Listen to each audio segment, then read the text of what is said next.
ఆ సన్నాసుడు అంటుండు ఎన్నికల కంటే ముందు రేవంత్ రెడ్డి పేరు చెప్తే 3 సీట్లు రాకపోతుండే అని. నేను ఇవాళ ఈ వేదిక మీద నుంచి ఆ సొల్లు వాగుడు వాగే కేటీఆర్కి నేను సవాలు విసురుతున్నా. బిడ్డ, ఇవాళ నేనే ముఖ్యమంత్రి, నేనే పిసిసి ప్రెసిడెంట్ను. రేపు రాబోయే పార్లమెంట్ ఎన్నికల్లో నేను సవాలు విసురుతున్నా. నీ చేతనైతే దమ్ముంటే, నువ్వు మగోడు అయితే ఈ తెలంగాణ రాష్ట్రంలో బిడ్డ ఒక్క సీటు గెలిచి చూపించు. నీ అయ్యా నువ్వు వస్తావో నీ అయ్య వస్తాడో మా కార్యకర్తలు చూసుకుంటారు. బిడ్డ, నువ్వు అనుకుంటున్నావా అల్లా తప్పగాడని? అల్లా తప్పగాలం కాదు, అవులగాలలాక అయ్య పేరు చెప్పుకొని కుర్చీలో కూర్చోలేదు సన్నాసోడా. కింది నుంచి కార్యకర్తగా కష్టపడి జెండాలు మోసి లాఠీ దెబ్బలు విని నీ అక్రమ కేసులు ఎదుర్కొని చెర్లపల్లి చెంచల్గూడ జైల్లో మగ్గినా భయపడకుండా లొంగిపోకుండా నిటారుగా నిలబడి నిన్ను, నీ అయ్యను, నీ బావను బొందబెట్టి ఇవాళ కుర్చీలో కూర్చున్నాం.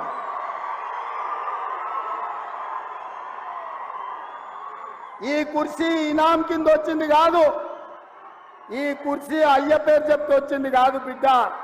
నల్లమల్ల అడవి నుంచి తొక్కుకుంటూ వచ్చి నీలాగటో నెత్తి మీద కాలు పెట్టి తొక్కి ఆ కుర్చీలో కూర్చోబెట్టిండు మా కార్యకర్తలు. ఇవాళ కుర్చీ ఉందంటే అది మా కార్యకర్తల త్యాగం. ఇవాళ కుర్చీ ఉందంటే మా కార్యకర్తల పోరాటం. ఈ కార్యకర్తలు వీళ్ళు నాకు అండగా నిలబడ్డంత కాలం, నన్ను భుజాల మీద మోసినంత కాలం, నువ్వు కాదు, నిన్ను పుట్టించిన నీ అయ్య కాదు, వాళ్ళ దేవుడు వచ్చినా ఈ కుర్చీని తాకలేరని నేను ఇవాళ చెప్పదలుచుకున్నా. ఇవాళ ఆయన మాట్లాడుతుండు మేము సోషల్ మీడియా ఉంటే మేము గెలిచేటోళ్ళమని. అరే సన్నాసోడా, ఉన్న టీవీలన్నీ సుట్టపొల్లవే కదరా. మాకేమన్నా టీవీ ఉందా? మాకేమన్నా పేపర్ ఉందా? మా అయ్య చూపించుకోవడానికి ఏమన్నా టీవీ ఇచ్చిండా? రాసుకోవడానికి ఏమన్నా పేపర్ ఇచ్చిండా? సొల్లువాగుడు వాగడానికి మాకేమన్నా మైకులు ఇచ్చిండా?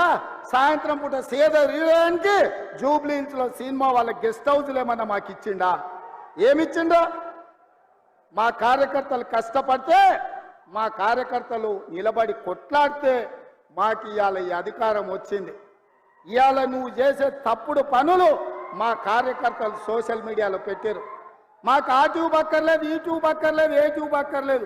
బిడ్డ, నీ ట్యూబ్ లైట్ వలగొట్టే బాధ్యత మాత్రం మేము తీసుకుంటాం. ఆయన చివరికి దివాలా చెడి యూట్యూబ్ ఛానల్ పెట్టుకుంటామంటుండు. అట్లనే కృష్ణానగర్లో ఏదైనా బ్రోకర్ దందా కూడా పెట్టుకో. అది ఇది 2 కలిస్తే బాగానే నడుస్తుంది నీ వ్యాపారం. ఇప్పటికి కూడా సిగ్గురాలే. వాళ్ళ కుటుంబం దోసుకుంటే తెలంగాణ ప్రజలు చెప్పు తీసుకొని కొట్టిండ్రు అనే సంగతి ఆయనకు అర్థం కాలే.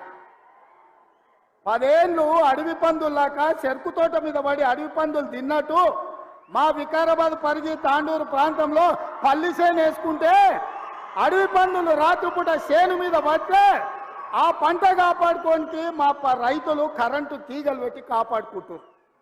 అట్లనే తెలంగాణ ప్రజలు అడవి పందుల్లాక తెలంగాణ మీరు తెగమెక్కుతుంటే కరెంటు వైర్లు పెట్టి మిమ్మల్ని కరెంటు తీగలకు బలిచ్చి ఇవాళ కాంగ్రెస్ పార్టీని అధికారంలోకి తీసుకొచ్చారు.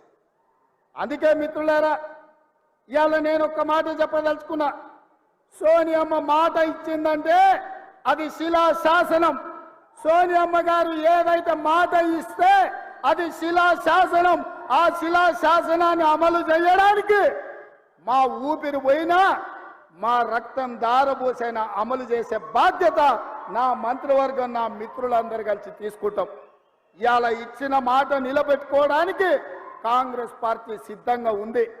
అందుకే 6 గ్యారంటీలలో డిసెంబర్ 9 నాడు ఆర్టీసీ బస్సు, రాజీవ్ ఆరోగ్యశ్రీ అమలు చేస్తే ఇవాళ మా పేదలకు ఆనాడు కట్టెల పొయ్యితో కన్నీళ్లతో క్యాన్సర్ వచ్చి చచ్చిపోతున్న ఆడబిడ్డలకు ఆ ఎల్ల యూపీఏ ప్రభుత్వంలో సోనియమ్మ దీపం పథకం ద్వారా గ్యాస్ పొయ్యి సిలిండర్ ఇచ్చి 400కే ఆ ఎల్ల సిలిండర్ ఇచ్చింది. కానీ నరేంద్ర మోడీ అధికారంలోకి వచ్చి కేసీఆర్ అధికారంలోకి వచ్చిన తర్వాత 400 రూపాయల సిలిండర్ 1200 రూపాయలు చేసి మా పేద ఆడబిడ్డలు దోసుకుంటుంటే సోనియమ్మ రంగారెడ్డి జిల్లాలో తుక్కుగూడలో మాట ఇచ్చింది. అధికారంలోకి వచ్చిన వెంబడే మా వాళ్ళకి ఆదేశాలు ఇస్తున్నా 500కే సిలిండర్ ఇస్తామని సోనియమ్మ మాట ఇచ్చింది. ఆ అమ్మ సోనియమ్మ ఇచ్చిన మాటను దృష్టిలో పెట్టుకొని ఇవాళ చేవెళ్లలో ఈ గొప్ప పథకాన్ని ఆమె బిడ్డ మన నాయకురాలు ప్రియాంక గాంధీ గారి చేత ప్రారంభించాలని ఈ ఏర్పాట్లు అన్నీ చేసుకున్నాం. మిమ్మల్ని అందరినీ ఆహ్వానించినాం.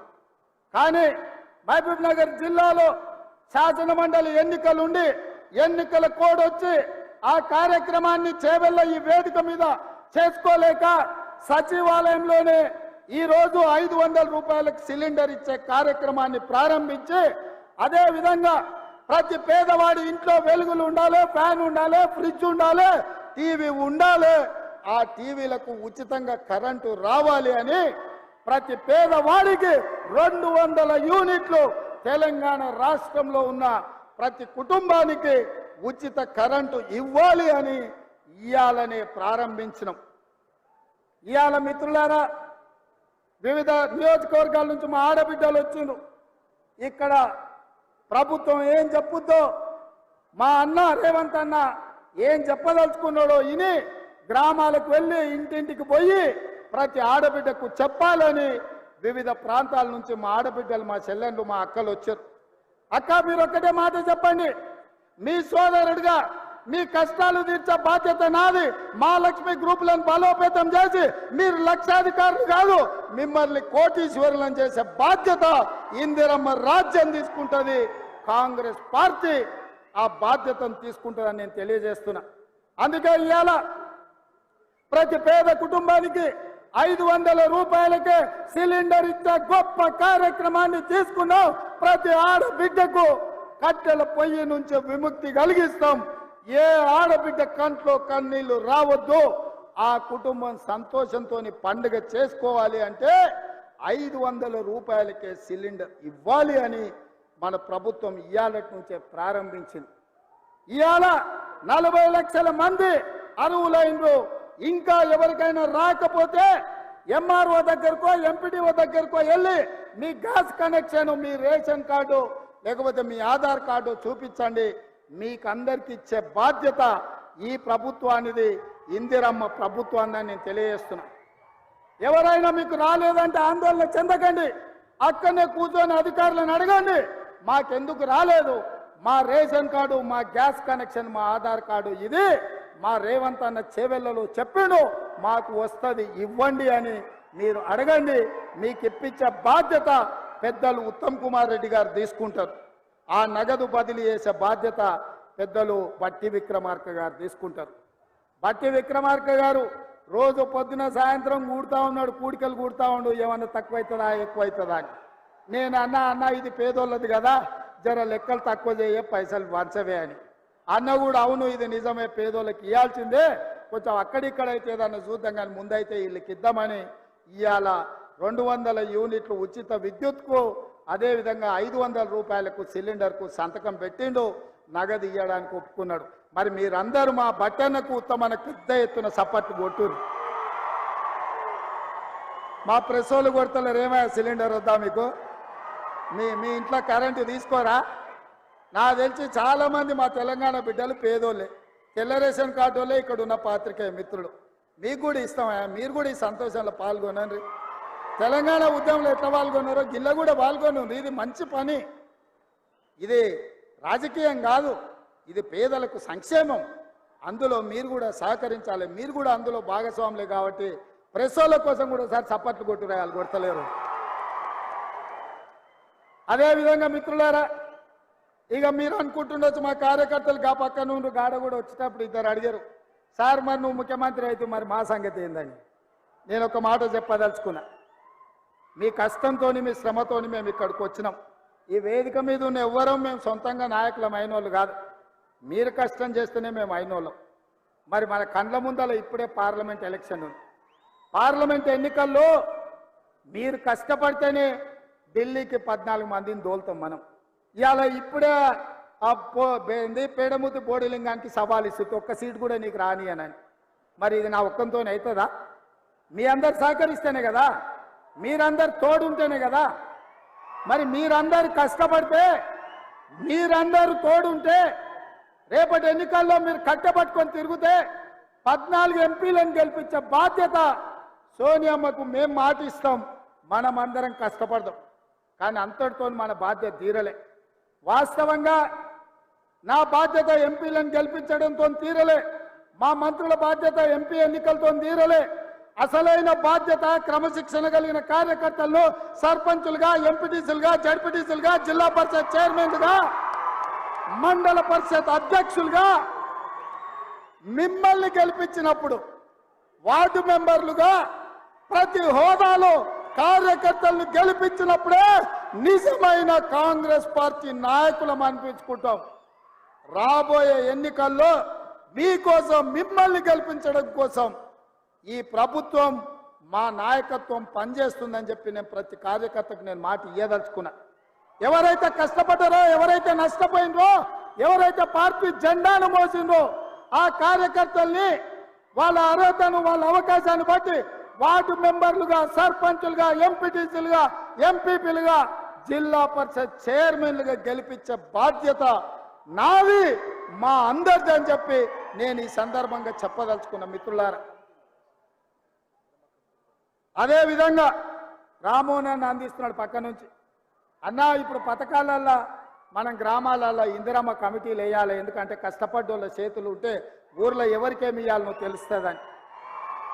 ఆల్రెడీ పాత 10 ఉమ్మడి జిల్లాలకు 10 మంది ఇన్ఛార్జ్ మంత్రులను వేసిన. మీ నియోజకవర్గాల నుంచి ప్రతి గ్రామం నుండి 5 మందిని సభ్యులను వివిధ సామాజిక వర్గాల నుంచి మీరు మీ ఎమ్మెల్యే ద్వారా సంతకం పెట్టి ఇన్ఛార్జ్ మంత్రికి ఇవ్వండి.